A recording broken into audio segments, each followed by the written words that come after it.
Welcome to the Hagir Show, where real stories rise and silence does not stand a chance. Today, I am so honored to have the one and only, and I know I say that a lot, but this one here, you want to see why. She is the regional vice president at Member First. She is an inspirational role model to many, a mentor, a financial advisor, just a whole rounded, well rounded human being. And I can't wait for all of you to get to know Sarah. Sarah, welcome to the show. And without any further ado, can you introduce yourself and tell our audience who you are and why we're here today? Yes, thank you so much for having me. I'm so happy to be here. My name is Sara Elerman. I work for Members First Federal Credit Union. I'm a regional vice president. I've been with Members First for 13 years now. Oh, wow. I started as a part-time teller way back in the day. It feels like it. She's young. Oh, wait on my days. Recent. But I've made so many great connections. I've built so many meaningful mentorships like yours that has got me here. So I'm just so happy to be here with you today. My goodness. Sarah is just humble. And, just watching you from the minute that I saw you receiving the award at the WCA. And so tell us, what award was that? And I heard you. Like I sat there, listened to you, and I was so impressed. You are young, and I know you don't like hearing that, but you accomplish so much and you carry yourself with grace with she's beautiful and she's smart, but the way she deal with people and talk to people, you feel included, like you are a role model to many, and I aspire for my girls to grow and be just as amazing as you are. So tell us, how did we get here? So the award you were speaking on was the YWCA Emerging Leader Award. It was such an exceptional honor. I was extremely honored. I felt so appreciative of receiving the award. It was such a special evening. We were surrounded by amazing leaders, amazing women. I think it was 40 women here who were in the class of excellence. So they have a lot of accomplishments. They've worked in the community. They have done so much. And I know you and I were very lucky to be chosen to receive our awards. I did my speech, and I remember sitting back and saw you do your speech and talk about your experience and your journey. And this has been an experience that I think about often and I repeat it often. I thought, my goodness, wow, I can't believe I am getting recognized the same moment this incredible woman is getting recognized. Your speech was so inspiring. You've been through so many successes and challenges, and you were just so open in explaining all of that. And I remember, and I told you the story at the event, I wanted so badly to come and say hello, but A, you were surrounded by so many people, and also couldn't help but feel just a bit intimidated. What am I going to say? I don't know. She seems so busy, so accomplished. And day after day, I keep thinking I should reach out. I should reach out until one day you reached out to me on LinkedIn. And I was so thrilled. I remember talking to a friend of mine. I still have the text messages. I said, "Do you remember when I said this woman got recognized after me?" I thought, my goodness, how did she get all this accomplished? How did she get the courage to share her story so openly? She's the one who reached out to me. We had our reading, and the rest has been history. But that award just meant so much. And I will be honest, it was a little hard to accept that I was the one getting this. I kept looking around the room thinking, everybody deserved this. But I think with our conversations and talking through things, it's okay to own your accomplishments and your successes. And I am very appreciative of that moment and our introduction because it led us here. Yes, I am truly happy that we got to connect. And the funny thing is, when someone have an impression on you, the same way you said you had that feeling, I was looking at you and thinking, you know, someone your age got to be where they're at.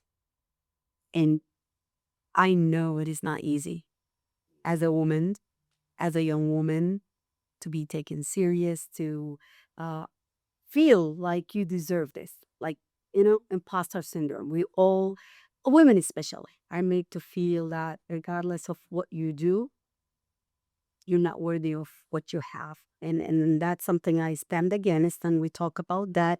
You have to embrace your, hard work and your success and to celebrate that. That doesn't make you condescended. But with you, tell us about your experience. You young. How are people taking you serious? If someone out there who want to be like you or just following your footstep, whether that be financial or school or anything, how can they do that? Talk to us about your journey. Yeah. I think as we're talking and as you're mentioning all of those things, I think the best thing that I have been really leaning into is that it's okay for two things to be true at the same time. It's okay to be true to yourself, but also try to work with people around you and find what they need and help them out, but still stay true and authentic to yourself. It is okay to be humble, but also proud at the same time. And I think there were times, even in my journey, where I thought it's one or the other. Yeah. But you don't have to pick and choose. You could be kind and direct. You could be an inclusive leader who's listening to everyone, but also have their own values and their own moral compass things that are just so important and so strong. And I learned a way to communicate them and talk about them, but finding the balance between two things that can happen at the same time has been so helpful. And recently I learned to even take it one step further and instead of talking about balance, talk about harmony. There will be times where you want to be more patient. And then there are times where you want to be more urgent, and that's okay. You're not going to have that perfect balance because balance implies perfection. And you want to find that right percentage. I'm going to be 50-50, 70-30. But no, you could be today, I'm going to be more patient. I'm going to be taking it slower. I'm going to allow things to happen and just go with the flow. But tomorrow or next week or the next season, whether it's in my professional or personal life, I'm going to actually focus and I'm going to take the time and I'm going to build my own timeline and adhere to it and help people around me to adhere to it. So finding that harmony has been extremely helpful in my journey. She is wiser than her age. You are. So education wise, like what got you to this? Like how is that something that you always dreamed of?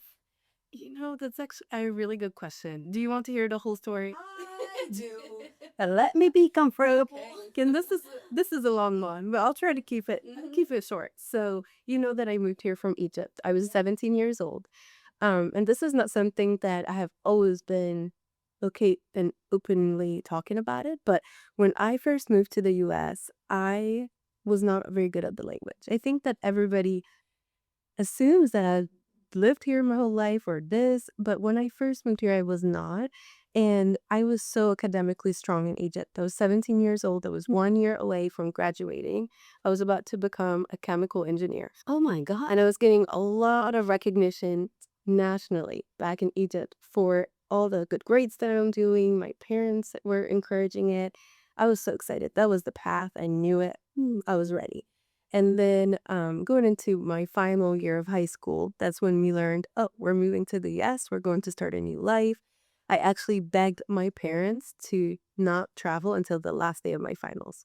So they picked me up from school on that last day and we traveled to the US. It was pointless. Taking those exams were not going to do anything other than prove to me that I did what I did. I studied and all that. So when we moved here, I actually took a step back and I had to repeat that junior year here due to going to school, not understanding, and maybe not advocating enough for what I know.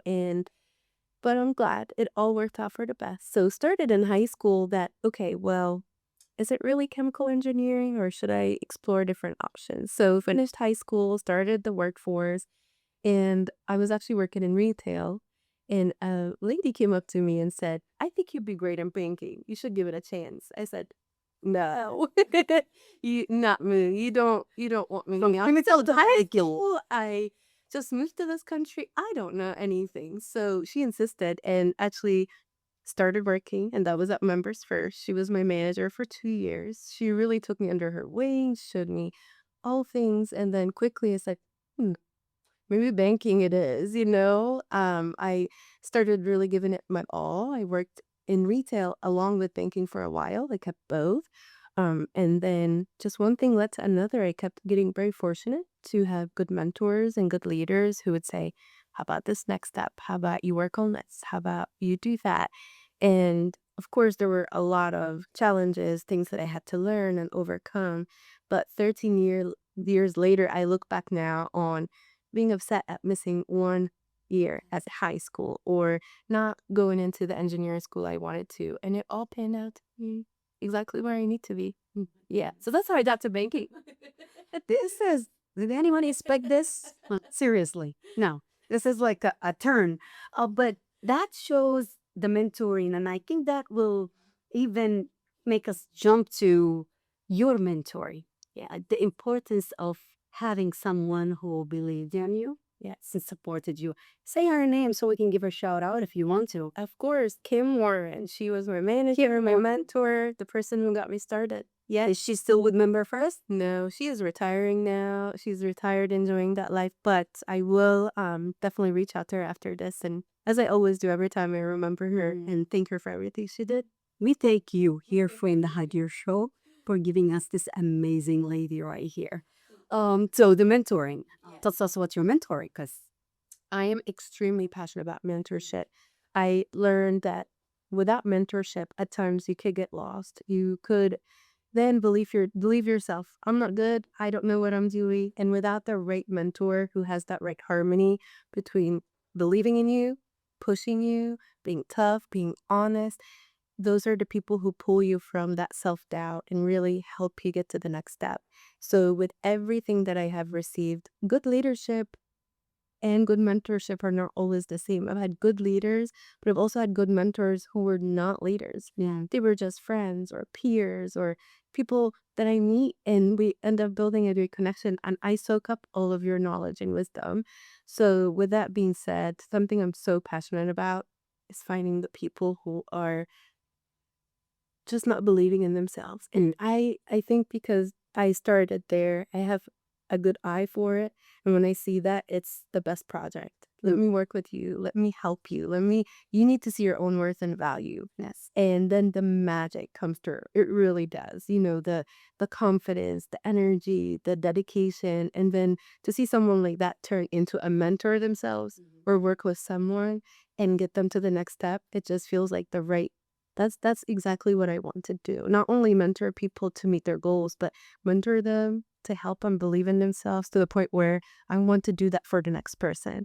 And having that effect has been so rewarding. I'm smiling for this is a full circle, what we call it. So, giving back to the community, giving back to the people who helped you to get there. That is one of the issues that a lot of people don't do or see. Gatekeepers and people who believe that they should shut the door, break down the elevator, like, don't pass the key or all of that. And luckily, we don't have a lot. Like, I don't associate myself with positive, negative people. Yes. Yeah. In um, finding the right person. So, what would be your advice? Like, how would I know this mentor is good? Is not gatekeeping. It's not just, you know, guiding me to the wrong direction. Because as a young person, you're imperishable. Like somebody could be guiding you the wrong way. How can we find out? That's a really good question, too. I think I'll answer that in two folds. First, mentorship doesn't take your own responsibility to grow and know what you want to do. So, if I want to become a leader and I'm seeking mentorships, but I'm not getting what I need, it is still on me. I need to determine that. I need to determine what I need and what I want. And I think that also helps you listen to the hard messages, and which takes me to the second point. If your mentor is not real, they're not telling you the honest truth. They're not telling you about yourself and what you need to improve. And it's constant positivity. Maybe there's something there that needs to be explored because no one is, if you were where you need to be, then you'll have everything you want. Yeah. So, and that's how I have looked at it. Getting that positive reinforcement is incredible. But when you have someone who looks at you and say, hey, pay attention to this, or maybe you should check your blind spot. This is what I call it in my day-to-day conversations with people I mentor, people I lead. I'm just checking your blind spot. I'm not saying that you intentionally missed that, but let me talk you through it. And I want you to find your own answer. So if your mentor is not checking your blind spot, maybe it is time to seek another mentor. Find them alone. But I think the first point is just what I strongly believe in. They'll do everything for us that they can, but it doesn't take our responsibility to grow, define our role, define our goals, and think of what's next. This is a very important point. A lot of people wanted to, for from others. They need others to actually fish for them. Yeah. Okay. So teach people, and it's sometimes hard, but accepting and uh, someone who tell it as it is. Like I don't listen, and I with your advice, I don't listen to someone who always um, say it's good to have someone making you feel good and all of that, but someone have to ground you, yeah, to tell you things as they are, not in there's a difference between being honest and being brutal, just me. We don't do that, right? But this is part of what you do, the mentoring. And then with the financial, like, do you see that as a young person and as a woman, as a young woman? Is it like a man world out there with the banking and all of that? And how did you make your mark? Sure. So I think members first is the only experience I have. So when I talk about the banking experience, I am cognizant that that's the only credit union or financial institution I've ever worked at. We are we are pretty good with the balance between the our women in leadership. We actually have we have an associate resource group that I'm part of that is called Women in Leadership. We get together monthly. It's a group of leaders but also a group of young professionals who are not in leadership positions. And we have topics that we discuss on a quarterly or a monthly basis. We go through financial savviness, we go through conflict resolution. We've talked about the imposter syndrome once or twice, as we all suffer from it. Just even work life balance. I was just talking about the harmony. It's not balanced because you can't be balanced all the time, but you'll find your harmony. But I think from a bigger perspective, there are definitely more seats to be filled. There's room for us, and I think we're making good steps into taking those seats and helping where we can help. Financial literacy is something that I'm also very passionate about. I have taught several classes that talk about budgeting. What I'm very, very passionate about when it comes to that is meeting people where they are. Talking about budgeting is not one size fits all. It's important that I know my audience and what their goals are. And sometimes we don't talk about budgets at all. We talk about what does it mean to you? And what is financial freedom look like to you? Or what are your goals? Again, I can't be a mentor if you don't know exactly where you want to be. Then I'll be able to guide and walk you through it. But I think to go along with what we were talking about earlier, financial literacy starts with what do you want? What does that look like to you? Put it in layman terms, basically, for people, right? Yeah. Make it easy. Yeah. Because finance is like one of the biggest question that we get all the time, and a lot of people don't understand the basics, and sometimes it's harder for people to read and see, and it's scary when you don't know something is scary. So to put it down in smaller, easier to digest terms, Yes. makes it a lot easier for people, right? Absolutely. So does that why you went and did like the leadership, or I know I saw you just graduated. Congratulations. So talk to us about that and how it relate to your Leadership Cumberland. Oh my, it was such an incredible experience. I had the best 9 months with Leadership Cumberland. I think we had 37 fellows. So every year it's a 9 months program that goes through different leadership capacities. And the classroom is so small for a reason 37 people from all walks of life, ages, industries, people from the medical field, people who are educators, nonprofit. We all get together and we learn about the county. We learn how to better serve the county. One of the sessions we had, we were talking about financial literacy and poverty in Cumberland County. And we've had some really good eye-opening experiences and where we get to learn and what are people really going through in our backyards. Because at times, from our perspective, the day to day, you maybe forget about your neighbors and what they're going through. So that was really, really nice. I know that my whole classroom has been so touched by that session, and it helped us take action even more urgently and really focus on what do we do every day that can really contribute to that. I think for us, for me, members first with financial literacy, I know that I'm way more passionate than I was before. And we go to high school students, we go to college classes, we do things, we try to address it at an early age to hopefully establish some good financial habits and talk about it early, even if it only intrigues some questions. Now you know who to talk to. You know that those questions need some answers. I'm glad you're thinking about it. We'll be here for you. Recently, I was in the Williamsport area and we did a reality fair. Okay. So a reality fair for high school students. It was such an experience. We spent all day. So they get to walk around the room. There were tables set up. And this is housing, this is food, this is entertainment. If they have a specific budget or they get jobs, okay, now you make $3,000 a month. You need to get all these things. And then they come to us, the financial advisors, at the end to help them through their decisions and things like that. And seeing the high school students go through what everybody every day goes through. Oh, is that how much food costs? So what do I do? Do I not put food on the table or not buy insurance? And do I do this or do that?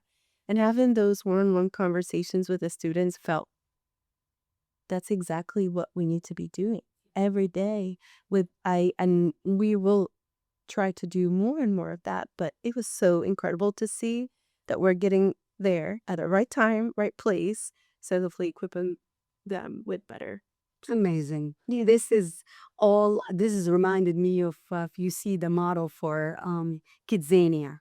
Yeah. And I try to do this Kidzania in Dubai. They do a whole day, you drop the child, and they actually work, like create things and use that money to buy food and stuff. And Ramaz, my 17 now, she was very young. She enjoyed it. She did a whole shift from, she didn't want to leave. Like it was this eye-opening for her and also fun. So this is an amazing thing that you can provide an opportunity for young people to see real life. Yeah, what's going on in real life. But so what is after for Sarah?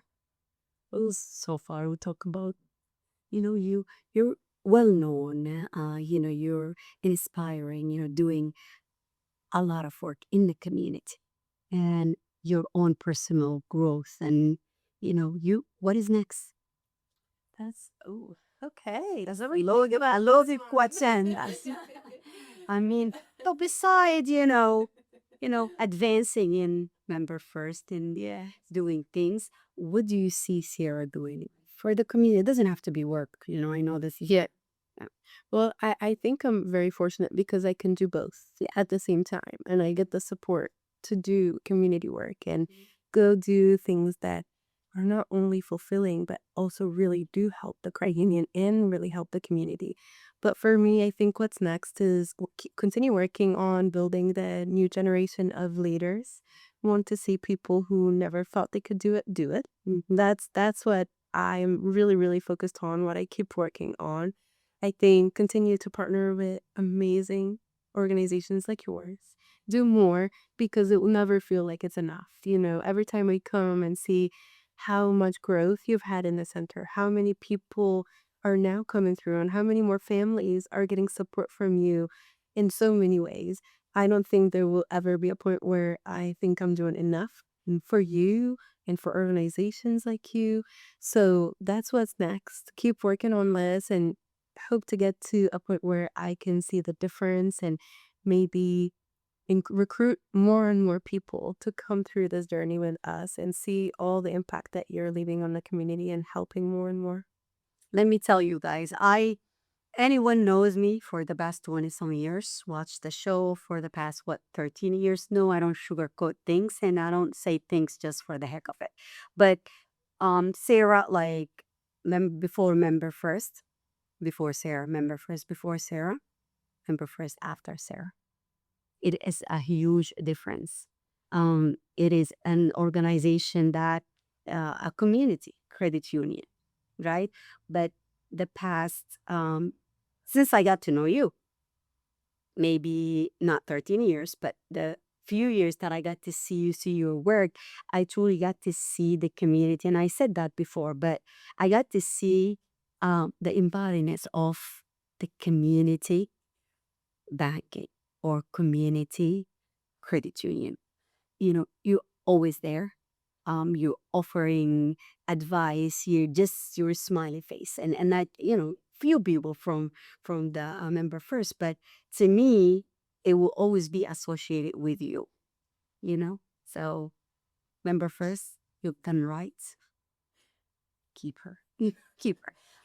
We always, talk about how much impact a person can do. A lot of people talk about changing the world is a big thing. And every show I say, the changing the world is not a huge task because the world is you, me, her, him. If we change our surrounding and do our part, the world is already changed. And then that peace or poverty. So what would you say about that? You're like final, moments. I couldn't agree more. I think that focusing on the little things that you do every day, that 1% better every day. If you wake up with 1% more, or you want to focus on one more thing, or reach out to one more person, be kind to one more person, I think that's exactly right. That's exactly what will change the world. So at days, it does feel like a big task. What are my big picture? What do I want to accomplish? But then I have those great conversations that bring me back to reality. What I can focus on, what I can control is when I walk out of here and until my day is over, what will I do to leave a positive impact on a peer, a person that I work with, or maybe a stranger? Having those small moments is really what adds up. And I love that. Mm, and we love you. We have something that we call the lightning round. It's not as scary as it sounds. So whatever comes to your mind, don't overthink it. Some we only require words. Some we can, say more. Um, One memory that I really felt weird to hear somebody say, oh, after you read a whole bio, after you listen to someone who is amazing as Sarah, and you only see one thing that tell me something about you. So what is the weirdest thing you heard? No naming. We're not putting anybody on blast. What the weirdest thing that somebody said to you? Somebody said to me, it's not weird, but can I switch it up and say the Oh, most common the thing? most The common. most interesting thing is when people try to guess where I'm from. Mhm. Based on my bio that I see it, and they keep asking questions, and my favorite thing to say, keep guessing. Yeah. You're doing closer, further, up, down. Do this, do the math. But I hear some really, I love it. I really do. And we get to have some really good conversations. We start giving you a chance to educate people and connect. And connection is a good thing. So what would Sarah now say to 16 years old Sarah? Oh, oh, okay. Let me think of her. The biggest thing is you will make it. It's okay. At 16 is when I got the news that we're moving to the US. And Oh, I know that I did not think I was going to make it. How will I make new friends? How will I learn the language? How will I get a job? How will I get through school? And similar to what you were saying, when I stopped worrying about how will all of it come together and just focus on the day to day. I'm just going to go to school. I'm going to come back. When I got that first job in retail, that's nothing that I would have ever imagined myself doing because those are different opportunities than what we do and what I had planned for myself. But earning every minute with every customer, trying to do my best with every interaction and every member is actually what got me to where I am today because luckily I was having a great time on the register. I'm recommending things. We didn't have sales goals or anything at Ross, but oh, did you think about this? Let me match you up. Let me go grab it for you. And that led me to have that awesome conversation that led to this great life that I'm very, very grateful for. So you'll make it. It's okay. One day at a time sometimes is the only thing you could do. yep. Kindness go a long way. Kindness does go a long way. Smiling and being who you are. Okay, so what is one person, not what is, like, who is your an inspiration. And you're allowed to say you're a mom, but if you say you're a mom, you got to give us somebody else. I forgot to say my mom. Okay, go ahead. You have to. Tell us why in like 10 seconds. And then go to the second person. So, for my mom, she moved here at an older age. She lost her eyesight. She is the happiest, most positive, most resilient person.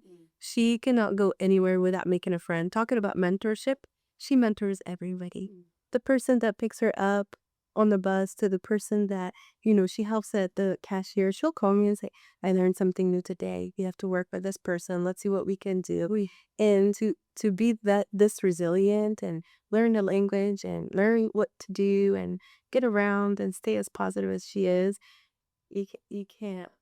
You cannot not You say just can't. I can't take with her. they got answer.